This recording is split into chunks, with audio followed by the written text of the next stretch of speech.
Buenas chicos, ¿cómo están? El día de hoy vamos a trabajar las culturas de la costa norte y sur de nuestro Perú.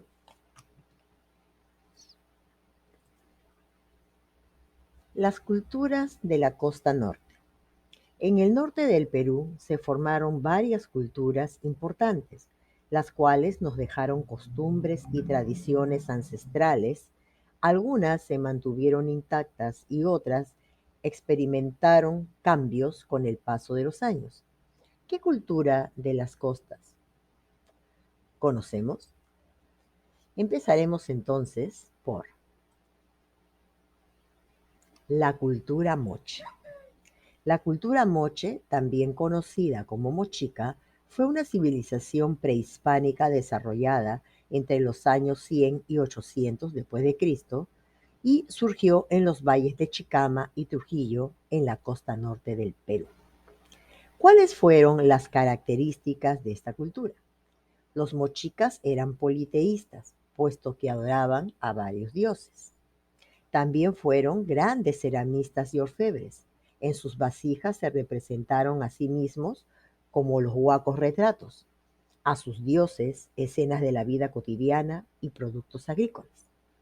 Edificaron grandes centros ceremoniales, entre ellos la Huaca del Sol y la Huaca de la Luna. Perfeccionaron la agricultura de tal manera que desarrollaron un sistema de irrigación para cultivar en las zonas donde la tierra era seca o poco fértil. Para irrigar zonas alejadas de los ríos, construyeron enormes canales y acueductos. Los mochicas extraían el excremento de las aves para usarlo como fertilizante natural.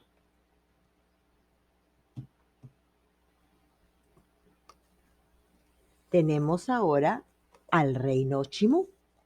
Los Chimú conformaron un poderoso estado. El centro de esta cultura fue el Valle de Moche en la región de la Libertad.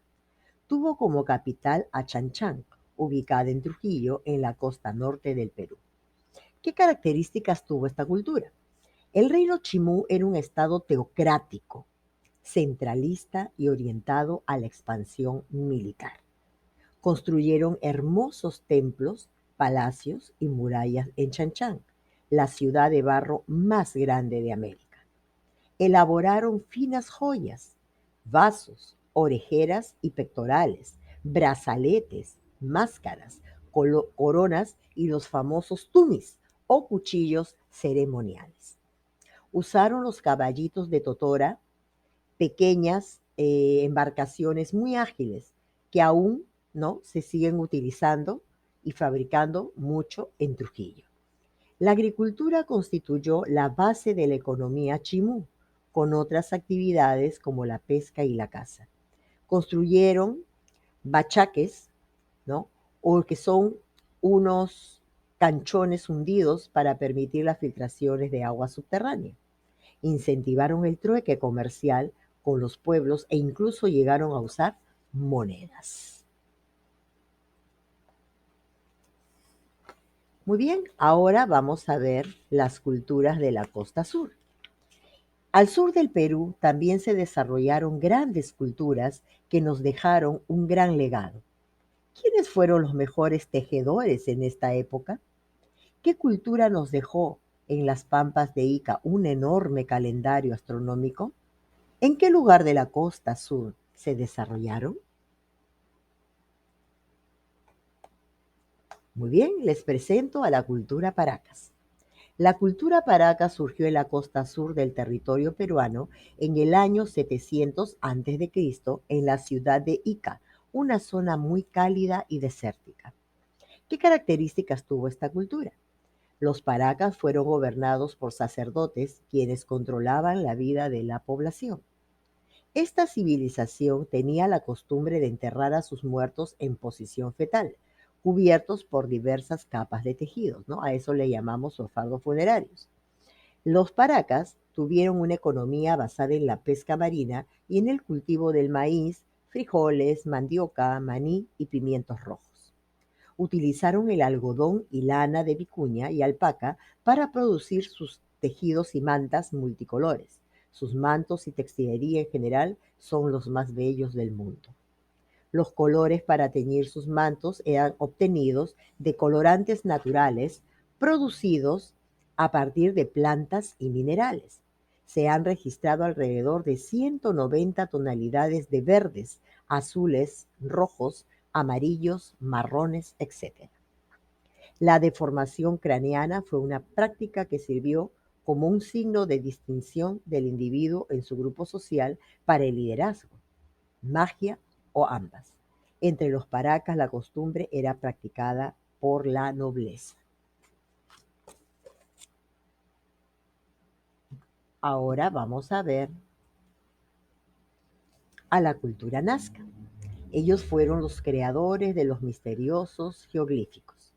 La cultura nazca se desarrolló en el sector costeño de la región Ica. Tuvo como sede principal el centro ceremonial de Cahuachi, en el valle del Río Grande. ¿Cuáles eran sus características? La sociedad nazca era teocrática, gobernada por el poder religioso. Confeccionaron misteriosos geoglíficos que eran unas grandes líneas en el desierto que representan diversas figuras. Su cerámica es fácilmente reconocible por su riqueza de colores, formas variadas e iconografía de carácter religioso. Su economía estuvo basada en la agricultura, altamente sofisticada, y en la pesca.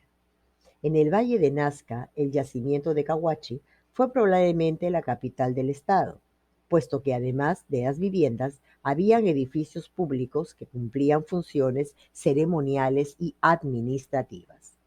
Construyeron canales de irrigación desde los manantiales de la sierra hasta las arenas del desierto y acueductos subterráneos para aprovechar el agua del subsuelo y reservorios para almacenar este recurso.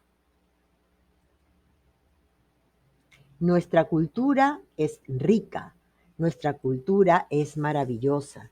Fíjense los grandes constructores, ingenieros, tejedores y orfebres que habían en el Perú, ¿no? Personas que desde esas épocas tenían creatividad y buscaban dar soluciones a las cosas que les faltaban, como que llegar el agua, por ejemplo, para poder sembrar. Había mucho respeto, ¿no? Sobre todo con la teocracia, donde los sumos sacerdotes eran los que tenían el poder. A pesar de ser politeístas, ellos adoraban y respetaban sus tradiciones. El Perú es maravilloso y vamos a conocer mucho de él a partir de esta clase. Nos estamos viendo. Cuídense, chicos. Bye bye.